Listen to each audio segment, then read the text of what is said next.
I want to talk about the trouble with wisdom. And it's in First Kings.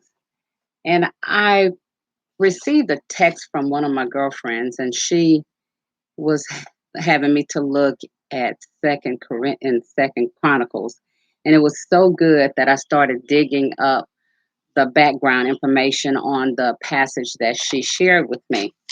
And the more I read, the more I flipped back. And the more I read, the more I flipped back. And so I ended up in First King taking a look at Solomon and his wisdom. He had asked God for wisdom. And so today we're going to kind of jump around. We're going to start in First King chapter 3. So if you'll turn with me. Oh, good. My daughter said you guys can see me. So with that, we're going to turn to First King chapter 3. Now, this takes place after David has already asked God to allow him to build a temple for God. And God told him no, but that his son would do that. And that takes us to Solomon. Now, Solomon, before he prays and asks God for wisdom, he marries Pharaoh's daughter.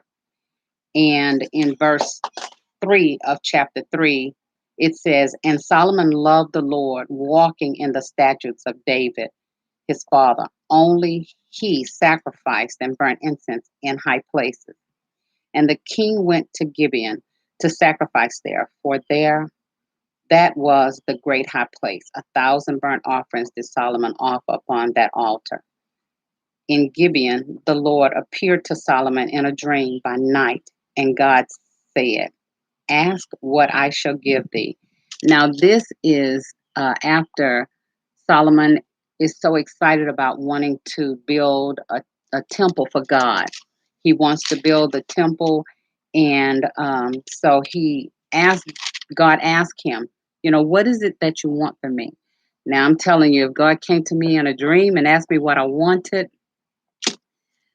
I don't know if there's enough paper in the world for me to write all the things I would want. But Solomon, in his wisdom, he said this. Um, and Solomon said, "Thou hast showed unto thy servant David, my father, great mercy, according as he walked before thee in truth and in righteousness and in uprightness of heart with thee. And thou hast kept for him this great kindness, that thou hast given him a son to sit on his throne, as it is this day." And so he first starts talking to God, not by asking for something, but by showing his gratitude. He's so grateful that God has been gracious to his father, and he recognizes the goodness of God before he even starts asking for anything. And verse 7 says, "And now, O Lord my God, thou hast made thy servant king instead of David, my father, and I am but a little child. I know not how to go out or come in." So at this moment, Solomon recognizes his limitation of wisdom. He knew what he knew, and he knew that that was only a little bit. He goes on in verse 8 of chapter 3 in First King, saying, "And thy servant is in the midst of thy people, which thou hast chosen, a great people that cannot be numbered nor counted for multitude." He's recognizing that he is in a position over God's people. And so I can imagine at that moment when God is asking him, "What is it that you want from me?" I can imagine that he is thinking about, wow, I can't mess this up, because God has put me over his people. He realizes that the people that he's governing over are not his people, but God's people. And so here is, well, I'm sorry for shaking that. So here is what Solomon does. He says, "Give therefore thy servant an understanding heart to judge thy people, that I may discern between good and bad. For who is able to judge this thy so great a people? And think about if he could ask God for anything, he could have asked him for riches, to live forever, um, peace with the surrounding nations, but he asked for wisdom. And that in itself is more valuable than anything you can put a price tag on. And God said unto him, listen to God, because thou hast asked this thing, and hast not asked for thyself, and for thy nor has asked the life of thine enemy, but has asked for thyself understanding to discern judgment. And God is saying, because you want to know how to do right by my people, listen at what I'm going to do for you. He says, behold, I have done according to thy word. Lo, I have given thee a wise and an understanding heart, so that there was none like thee before thee, neither after thee shall any rise like unto thee. And I have also given thee that which thou hast not asked, both riches and honor, so that there shall not be any among the kings like unto thee all thy days. And actually, even after his days, there were none like Solomon, not with the wisdom that he had and the riches that he had and the honor. But listen to this, what goes along with the wisdom that God gives. He says in verse 14, and if thou wilt walk in my ways to keep my statutes and my commandments, as thy father David did walk, then I will lengthen thy days. So he says, if you will honor me by walking in my way, by walking in my statutes, by honoring me, by doing what I have asked you to do, he said, I'm going to lengthen your days. Not only will you be wise, not only will you be rich, not only will you have honor among men, but you're going to live a long life. He goes on to say, um, and Solomon awoken, and behold, it was a dream. And he came to Jerusalem and stood before the ark of the covenant of the Lord, and offered up burnt offerings and offered peace offerings, and made a feast to all his servants. Made a feast to all his servants. Wow. Now that's pretty wise. If you have people who are working for you, you're going to not just always try to see what you can get, but you're going to give to them and honor them. Now that's wisdom. That is wisdom. Um, and in the verses to follow, um, it talks about, and I want you to read it for yourself, so I'm not going to read it because it's really good. But it talks about two women that go to him uh, for judgment. And it's two women and one baby. It started with two women and two babies. But I want you to go and read that for yourself. It's worth the read. But it just demonstrates Solomon's wisdom. And so I want to turn and go over to, sorry, the wind is blowing. I'm in one of my happy places. So I want you to go to chapter 4, and let's take a look at verse 30, talking about his wisdom. Verse 30 says, and Solomon's wisdom excelled the wisdom of all the children of the east country and all the wisdom of Egypt, for he was wiser than all men. I love it. I love it. Now I want you to skip over to verse 22. It says, and he spake 3,000 proverbs, 3,000 proverbs, and his songs were 1,005. Go on down to 34. And there came of all people to hear the wisdom of Solomon, from all kings of the earth, which had heard of his wisdom. So he was not just impressing the common man, but even those who others thought were wise and had everything going for them. They came to hear the wisdom of Solomon. So wisdom sounds good, and it is good, especially when it comes from God.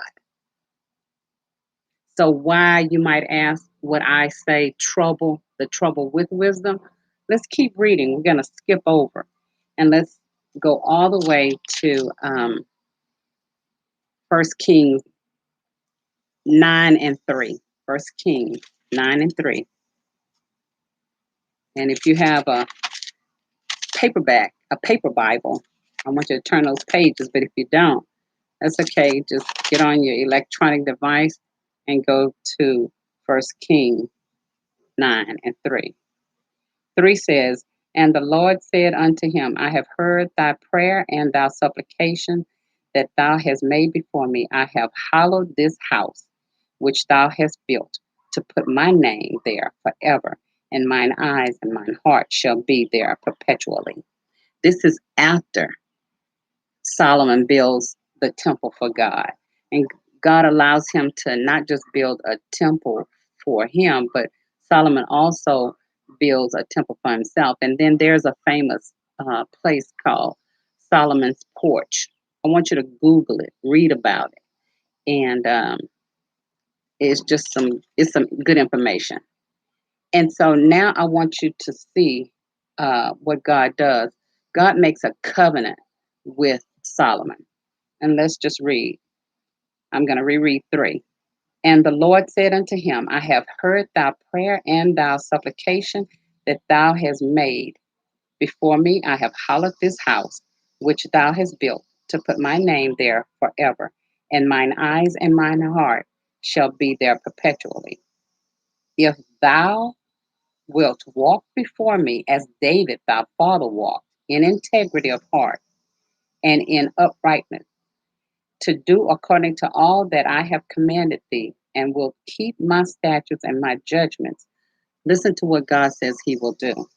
Then I will establish the throne of thy kingdom upon Israel forever, as I promised to David thy father, saying, There shall not fail thee a man upon the throne of Israel. But remember, I told you that word but means stop, wait a minute, things are about to change.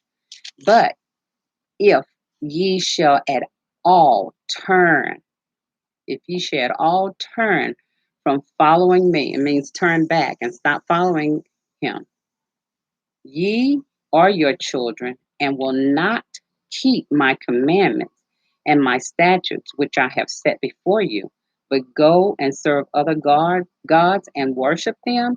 Listen to what God says is going to happen. Now, he's promised him that he's already given him wisdom and riches and honor. But he says, if you shall follow my statutes, if you shall do those things, honor me with your life, not a time will come that someone from your lineage will not sit on the throne.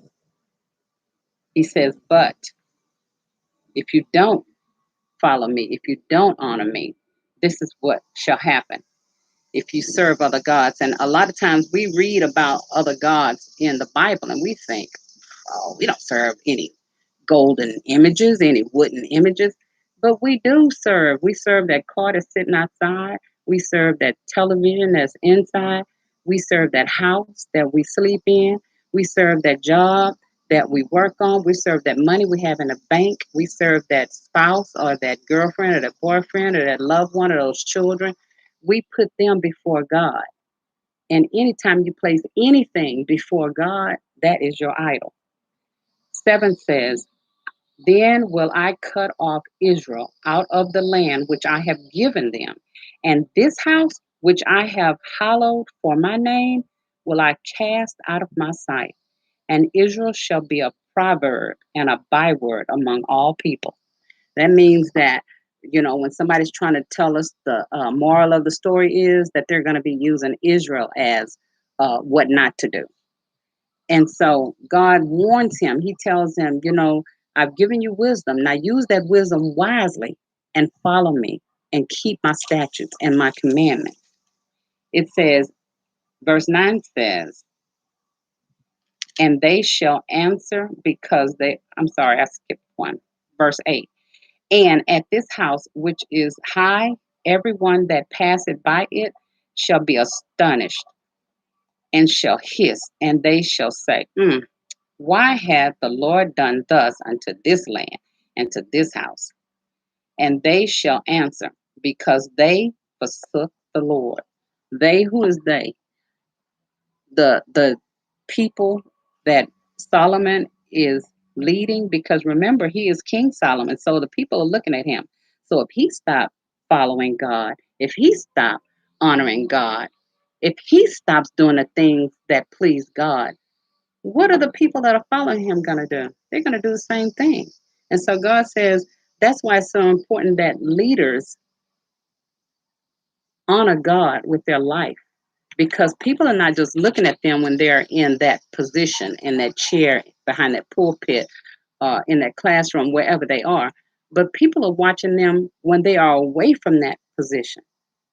And so God expects for us to live a life that's pleasing to Him all of the time, because people are watching and we don't know when they're watching. And so, as leaders, we have to follow Jesus because people are following us. And if we lead them wrong, we'll be like the people that God is talking to right here. We will be cut off. It says, it goes on and says, um, and they shall answer, because they forsook the Lord their God, who brought them forth, who brought forth their father out of the land of Egypt, and have taken hold upon other gods, and have worshipped them and served them. Therefore hath the Lord brought upon them all this evil. So sometimes when things come in our life, trouble comes, sometimes we need to look back and see, okay, how was I walking? What was I doing? How was I living? Um, and so now we're going to skip on down and go to 1 King 10. So he is famous. Everybody knows about him. Kings come to uh, seek his wisdom. And here in chapter 10, even the Queen of Sheba comes and wants to see who this Solomon is. When you're living your life right and God gives you wisdom, gives you discernment, people will know about you. You don't even know about you. And so she comes, and not only does she come to see this King Solomon, but she leaves him gifts. She leaves him gifts. And now we're going to drop all the way down to 11. So go turn to chapter 11, because I told you, you want to know what is the trouble with wisdom, because wisdom so far sounds really good, especially when you look at those two women, those two babies, and then the one baby. When you look at that, you see how wisdom is really good. But if we'll look at First King chapter 11, now Solomon had this wisdom. God has already told him what he has to do. But let's take a look at, we're gonna kind of hop around in this chapter. But verse 1 says, but but but I told you, but means it's about to change. But King Solomon loved many strange women, together with the daughter of Pharaoh, women of the Moabites, Ammonites, Edomites, Zidon, Zidonians, and the Hittites, of the nations concerning which the Lord said unto the children of Israel, Ye shall not go in to them, neither shall they come in unto you. And what that means is you can't find your girlfriend, boyfriend, husband, wife from these people. Listen, it says, For surely they will turn away your heart after their gods. Solomon clave unto these in love. Solomon allowed some women to get him in trouble. The trouble with wisdom.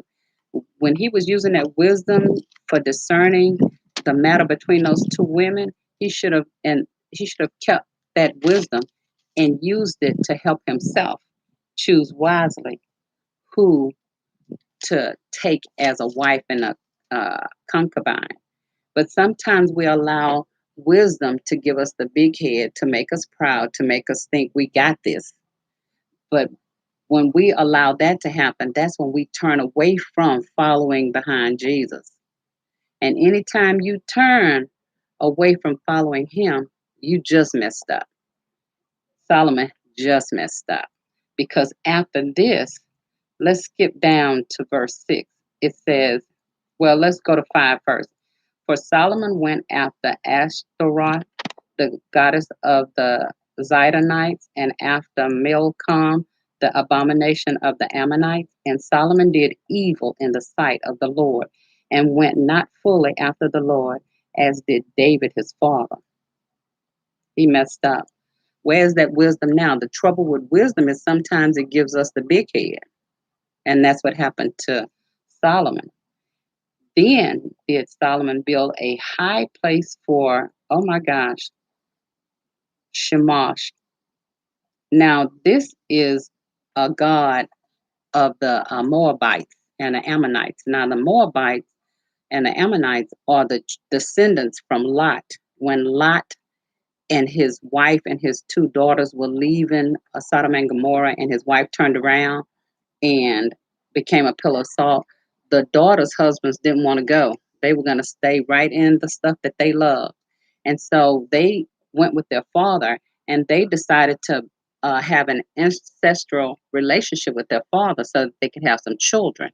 And the children from Lot and his 2 daughters are the Moabites and the Ammonites.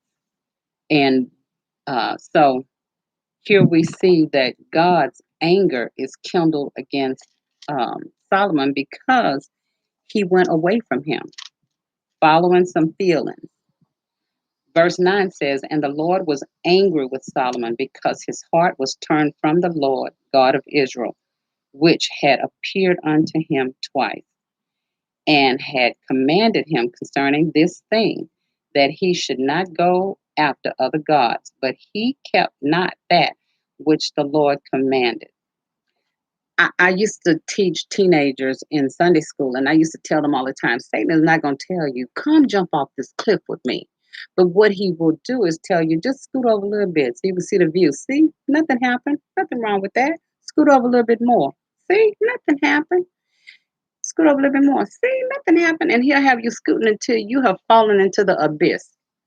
And that's what he did with Solomon. Brought him these beautiful women, you know, and I can imagine that they were like, "Was baby, what you gonna give me? What you gonna do for me? Oh, well, why don't you just build this for my God? You can keep following your God. Just do this for my God." And anytime people make you compromise your integrity, compromise your faith, it's time to get up and shake the dust from your feet and get out of there. So I said when we first started, the trouble with wisdom. Nothing wrong with God given wisdom. The trouble is when you start thinking you're so wise, you're so smart that you can make some decisions on your own apart from God, or that you can do this one little thing that God has already told you not to do. Because after all, we like to say He is a gracious God. But if God tells you don't. Okay? So that is the trouble with wisdom. I have really enjoyed studying this book, these chapters in First King. And when we come back again, well, I'm not going to say because wherever God leads me, that's where I'm going. But my friend shared with me from, and I'll just give it to you, and maybe you can read it for yourself. She shared with me Second Chronicle, chapter 20, verses 1 through 30. So when you get a chance, read that because it really took care of my low spirit. It brought me up. It made me remember, the word says that the Holy Spirit will bring things back to your remembrance. And that's what that did. It brought back the remembrance of how good God is all the time. And so I just want to tell you that make sure you walk through his word. I've already given you some places you can walk through. And remember, you are blessed, and go and be a blessing to someone else. I'll see you next time. Bye.